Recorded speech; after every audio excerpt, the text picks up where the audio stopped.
How to wrap image behind the text. So in this video tutorial we're going to learn about how we can send image behind the text on Google Docs.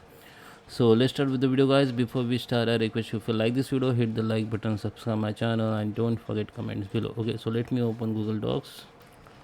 Okay guys, so here I'm on my Google Docs. So there is a two way you can use as per your requirements. So first way, if you like write some text or title like this is, now this is normal text. Okay, I just make it title. Okay, so it is title and I just come align it in center. Okay, so now I want to put image, but want to put image behind on behind this text. Okay, so first I need to upload the image here. So I just search the one image on net. Okay, so I just put the image here. Okay, just select the image and you need to select option that behind the text. Okay, now you can move this like this. Okay,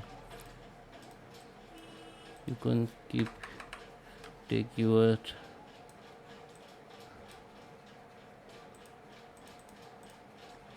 text, you can minimize size, and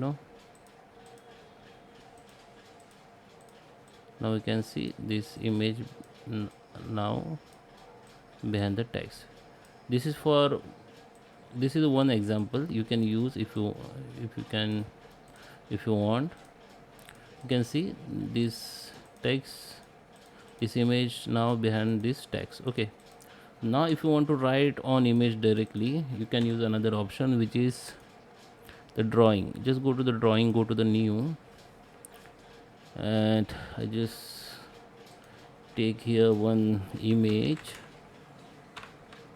from YouTube. You can upload image from here, you know that maybe. Okay, you can upload image from your computer. I just search for image in internet to quick explain. So I just take one image here. Okay, so you can minimize size like this. Okay, now I just go to the this text box option, just drag the text box and you can type your text like. Okay, you can minimize, maximize the text size. You can also move this text like this. Okay, after you done, just go save and close. You can see now it's both text and image has been merged. It can be moved. You need to just hit the wrap text and the image can be moved along with the text. You can see. So I hope you like this video. Please subscribe me. Thank you for watching.